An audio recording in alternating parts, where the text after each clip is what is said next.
Joining me is a very special guest. Dr. Jack Taunton is here today to talk about the Nike Vaporfly shoe. Welcome back to the show, Doctor's Corner. Well, thank you.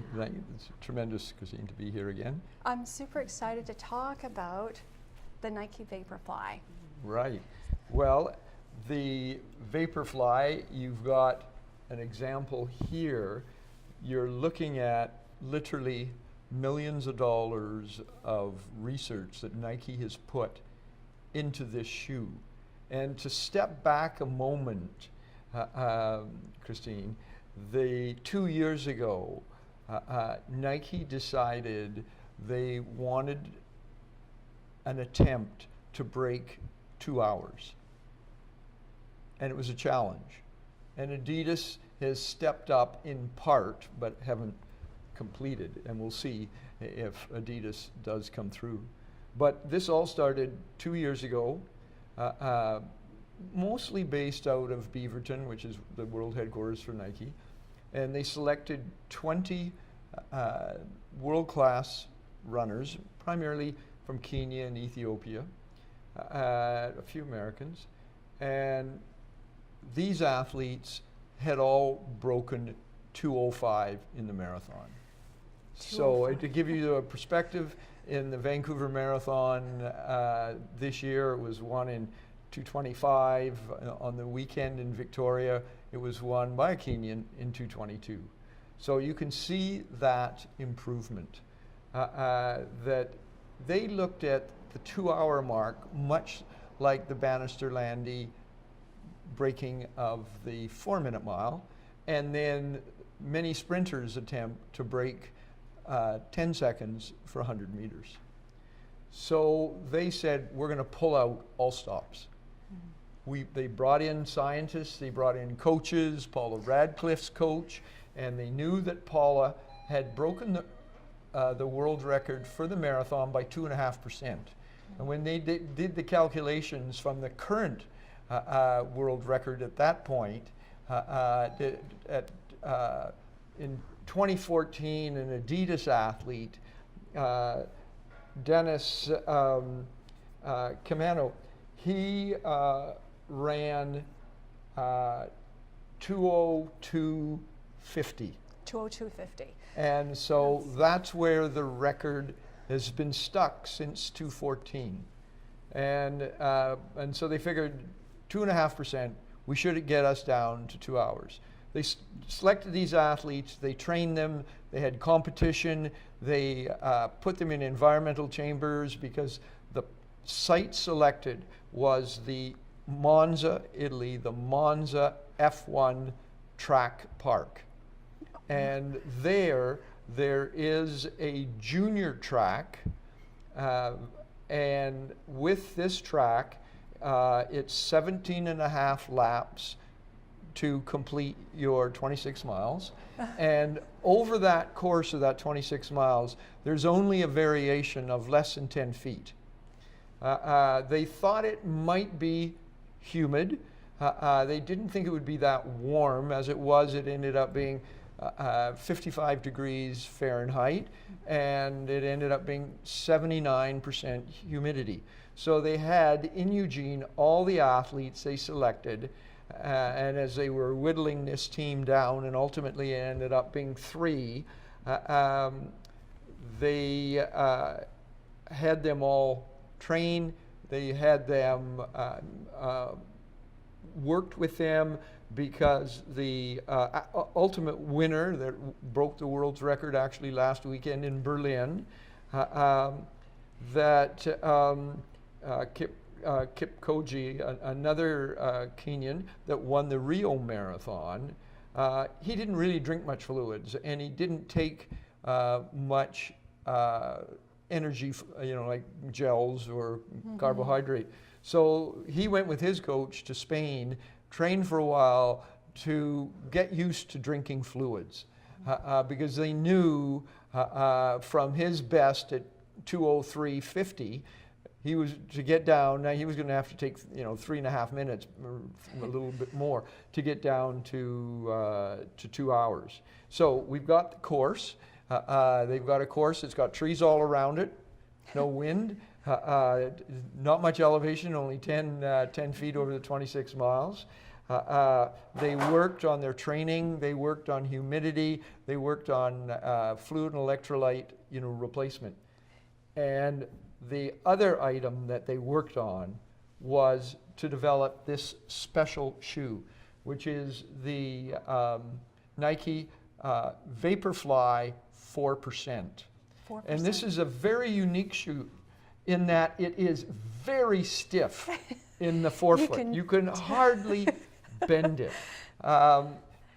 It has a special foam, and this foam, it's unique in that it may be stiff, but it has a higher capacity to store energy and give it back to you. And so this shoe has been identified as being 4% more economically friendly to the runner because it returns energy on each foot strike. And so when they've done the studies with the foam at the front, and then they've put this stiffener throughout the level from the forefoot, which is stiff, right back to the heel. This stiffener makes it act as a lever. As a lever. Wow. Not a spring, but a lever. And you can see the toe is sort of cocked up. And if you can see that, the shoe itself is cocked up, and that's a rocker bar. So your foot rolls over that, then you've got this lever that pushes you forward yes. further, and you've got the foam, this special foam that retains the energy and then gives it back to you. It makes you run faster. Makes you run and more efficiently. fast and more efficiently. This last weekend in Berlin, when Kipchoge had gone the 2 hours and 25 seconds, just missing in the Nike 2-hour attempt. He had won the Rio Marathon. He now has won 8 of the 9 marathons he's run in. He's 32 years old. He's a little guy. He's only about 5'6" and weighs about 125 pounds. But incredibly fast. I mean, he runs 10K in 26:46 or something or other. Something ridiculous. And he has run 59 and change in a half marathon. But what was so interesting in Berlin, they had a pace system. IAAF wouldn't allow them a car in the course. They wouldn't allow him to have 7 pacers in front of him. But he did have single pacers that, but with 17 kilometers to go, he went out on his own. He dropped his own pacers and then he went for it with 17 kilometers to go, and he negative split. In other words, he ran faster for the last half. He ran 1 hour flat.